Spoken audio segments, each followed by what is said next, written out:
रमेश एक शांत और मेहनती किसान था। उत्तर प्रदेश के एक छोटे से गांव में वह अपने बूढ़े माता पिता, पत्नी सुनीता और दो बच्चों के साथ रहता था। उसका जीवन सीधा सादा था। एक छोटा सा खेत, दो बैल, एक पुराना टीवी और टूटती दीवारों वाला कच्चा मकान, यही थी उसकी दुनिया। सुबह सूरज उगने से पहले रमेश खेतों में निकल जाता और सूरज डूबने के बाद ही घर लौटता।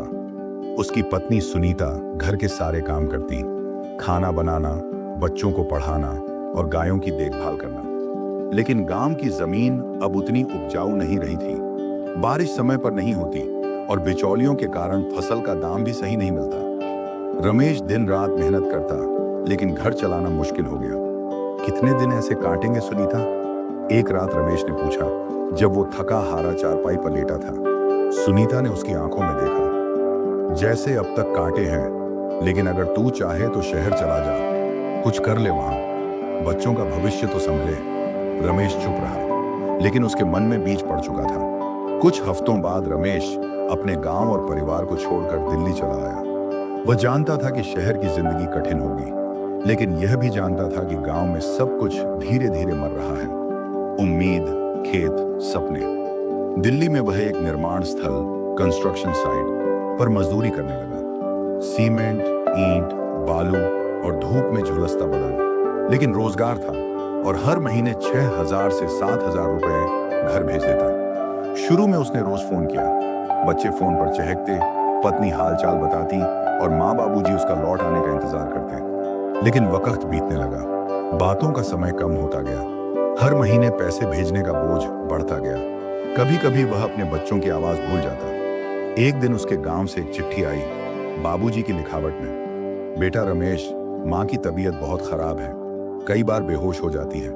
हम डॉक्टर के पास नहीं जा सकते, गांव में कोई नहीं, तू जल्दी आ जा। रमेश का मन कांप गया, लेकिन ठेकेदार ने कहा छुट्टी नहीं मिलेगी और अभी तो पैसे भी काट लेंगे। रमेश वहीं बैठ गया, जैसे दो पत्थरों के बीच पिसता एक बीज। उसने चिट्ठी को चूमा, आंखें बंद की और अगले ही दिन ट्रेन पकड़ ली।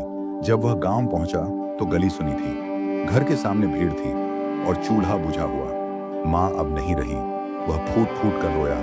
बाबूजी दीवार का सहारा लेकर बैठ गए। मैं आ जाता पहले, रमेश ने खुद से कहा, कुछ दिन पहले आ जाता। सुनीता चुपचाप आंसू पोंछती रही। बच्चे अब उसे पहचानते थे, लेकिन थोड़ा अजनबी सा व्यवहार करते। उस रात रमेश ने खुद से वादा किया, अब कभी नहीं जाऊंगा शहर। माँ की मौत ने उसे तोड़ दिया था। माँ की मौत के कुछ महीने बाद फिर सूखा पड़ा। इस बार हालात और खराब हो गए। खाद की बोरी के पैसे नहीं थे, बैंक ने कर्ज चुकाने का नोटिस भेज दिया।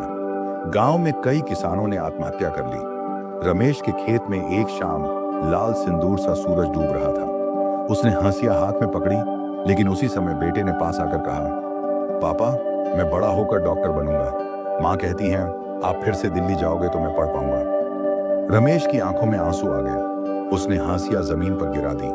रमेश फिर दिल्ली चला गया। इस बार ठेकेदार के पास नहीं, बल्कि एक ढाबे में बर्तन धोने का काम मिला। सुबह से रात तक तेल और झूठे बर्तनों से भरी जिंदगी, लेकिन हर महीने पैसे भेजता रहा। सुनीता ने उन पैसों से बच्चों को पढ़ाया। बाबूजी अब बीमार रहते थे, लेकिन पोते को देखकर मुस्कुरा जाते। 7 साल बीत गए। एक दिन रमेश को एक चिट्ठी मिली, बेटे की। प्यारे पापा, मैं अब डॉक्टर बन गया हूँ। आपकी मेहनत का फल है। अब आप लौट आइए। अब मैं आपको कमाने नहीं दूंगा। आपका बेटा राहुल। रमेश ट्रेन में बैठा, वही पुरानी ट्रेन जो एक दिन उसे इस जिंदगी से दूर ले गई थी। अब वह बूढ़ा हो गया था, पीठ झुक गई थी, हाथों में झुर्रियां थीं, लेकिन आंखों में एक नई चमक थी। जब वह घर पहुंचा तो राहुल ने दौड़कर उसे गले लगा लिया। अब मैं संभालूंगा सब कुछ पापा, अब आप आराम कीजिए। रमेश की आंखों से आंसू बह निकले। माँ, मैंने वादा निभाया, मैं लौटा हूं।